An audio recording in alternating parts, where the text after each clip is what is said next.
Shout out Beware.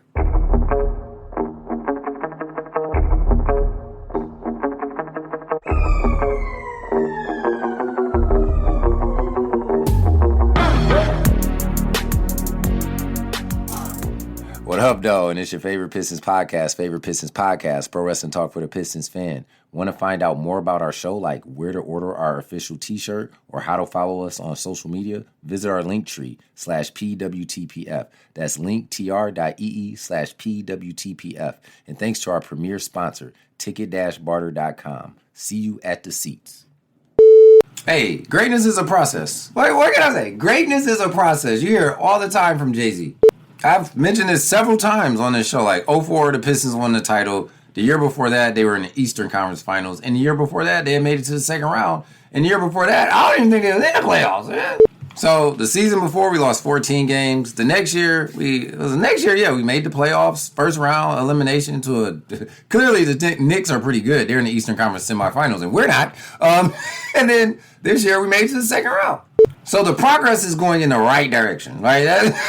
like nobody can debate that. Even when you look at it from a player perspective, another good example I like is Dirk Nowitzki. Dirk Nowitzki got drafted in 99. 99, I was in 9th grade. He went to the finals in 2006. 2006, he went to the finals and had the blunder of a life. He was up 2-0 on that Miami Heat team, which I think that Miami Heat team is probably one of the worst teams to ever win an NBA title. I know that's like an oxymoron. How can you be a bad team and win an NBA final? I mean, look at that roster. That 06 team is the only reason I give Dwayne Wade credit. Like, is it Dwayne Wade? Dwayne. I'm thinking, is it Dwayne Wade? Dwayne Wayne? No, Dwayne Wade. I always do. I'm getting Dwayne Wade, Wade County, D Wade. I'm getting him confused with Dwayne Wade off a different world. What is my problem? What I'm saying is, D Wade snapped in that old, and I always think like, dog, the Pistons, that's the one they should have got in 06. That's the other one. They should have got 2 out of 3 years because Dirk, man, was so fragile. Also, that's the finals where like every game was played at American Airlines Arena, because in Dallas it was American Airlines Arena, and in Miami it was American Airlines Arena. It was just very strange. But people just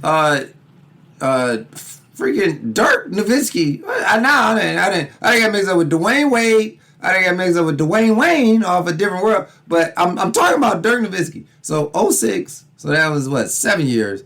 He didn't get back to the finals and win it until another 5 years, 2011. So greatness is a process. I don't know what else to say.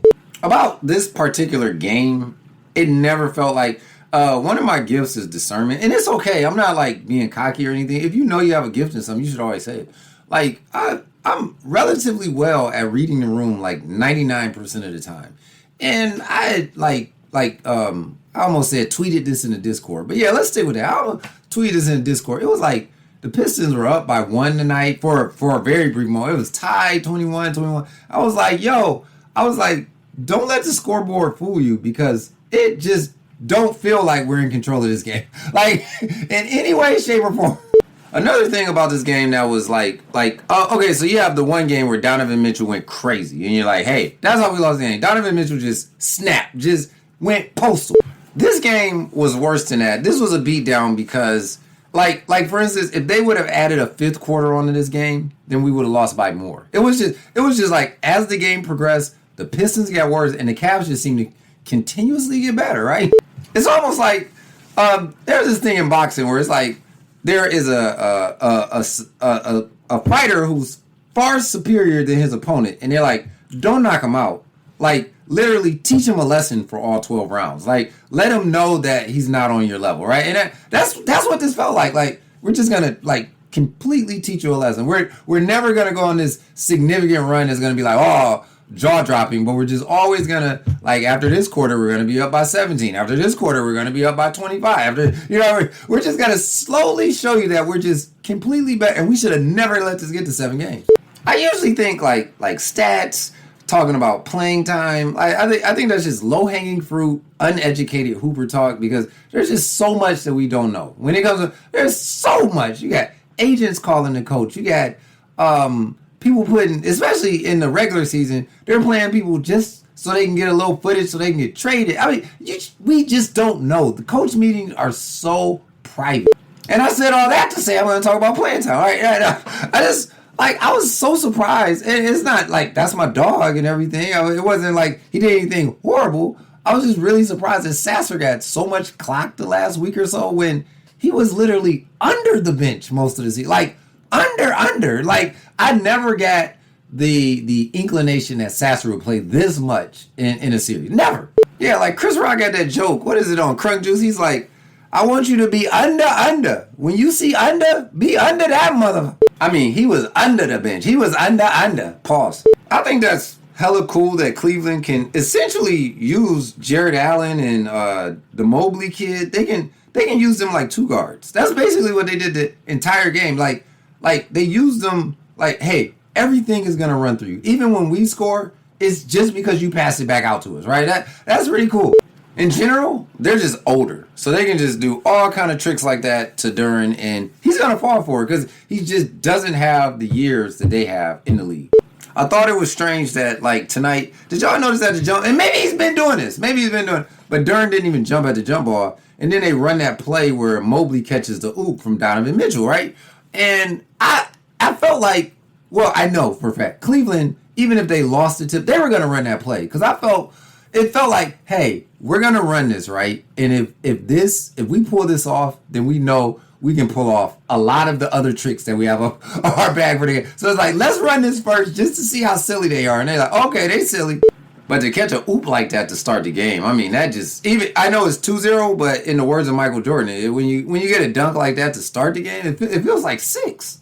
But when I say there is literally nothing to talk about with this game, there is literally nothing to talk about. Like I just wanted to mention a couple things that I'm going to miss about the season because basketball is my complete favorite sport, has always been my entire life. I know it sounds crazy, but I'm going to literally miss going to the games. And I say that, I leave with that on a night that I did not go to the game. Like, I know the ushers, I know security, I know the people that I sit around, I know the bartenders at Harry's. Like, it is my outing, and it can happen like 3-4 times a week. My family, my wife, my kids, they enjoy going to the game. Like the Discord that I started, it won't be as popping. Like, yeah, we're going to be watching the games, but it won't be like that same energy as when the Pistons were playing. Even then, like, the people that participate in the Discord, it's probably kind of like a charity thing because they're just like, hey, he's a nice guy, gives out tickets to the game. But, like, they have their own brands to promote. And I don't blame them. They have to be on, like, Instagram and Twitter. So they're in that more. And it's right. They're, like, way more entertaining to be out there in the Discord where, you guys are all respectful, treating us nice. I need some hot takes. I need to argue with somebody. Let me jump on Twitter.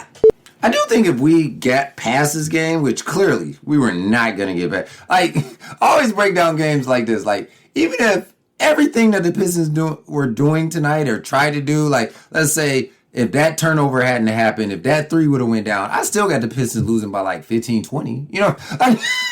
Like Cleveland was just that good tonight. But what I was saying is, if we had, but that's just a huge if. That's just huge. Hella pause. I think the Pistons would have went to the finals if they would have won tonight. They would have went to the finals because styles make fights, and we just match up so much better than with New York than we did with Cleveland, especially with their front court playing the way that they did tonight. I wrote this down, and I feel like it's okay to reset expectations, right? Like, I know some people may say, and I've heard this like throughout the Discord, it various versions. So I'm not putting words in anybody's mouth. Like, hey, no matter what happens, it's been a good season. Like, all right, but we won 60 games. We were first place in the East. And, no. I'm going to change that no matter what happens. Like, I think we should have been in the Eastern. You know what I'm saying? Like, it's okay. Like, yeah, start off, like, in November, December, you catch me like that. But March, April, I'm like, I've readjusted the expectations. So, yes, this is a little bit disappointing. Yeah, because as the season progresses, injuries happen, or like the Pistons, you just find out like, wow, we're really good, right? There's nothing wrong with being like, hey, just being better than last year, that's not good enough no more. And then Cleveland, they're just like, overall, when you zoom out, they're just way more desperate than Detroit is because it's like their players are old. Like like the clock is ticking. We're young, so Like they really wanted this. Like you're talking about people getting fired, major changes happening. Like that's Like the Pistons, nothing like that's gonna happen. No matter if we lost in the first round or the second round, because the team is so young. Like JB Bickerstaff, didn't he get the extension like in the middle of the Orlando series? Like literally while we were down 3-1, he was negotiating a contract because they know like no matter what happens, no matter, we're so young. Like the future is so bright. People always, no, I'm not saying. I've been asked frequently, like, man, you don't have a lot of Pistons stuff. You know, man, I got season tickets. That is my Pistons stuff. Like I ain't got no. I can't afford a denim Pistons jacket, like 120 from the store. No, I got monthly payments to make. I got my season tickets on layaway. I'm kind of like, and this is selfish. I really wanted us to get to like when I found out that New York was going to be playing in the Eastern Conference Finals.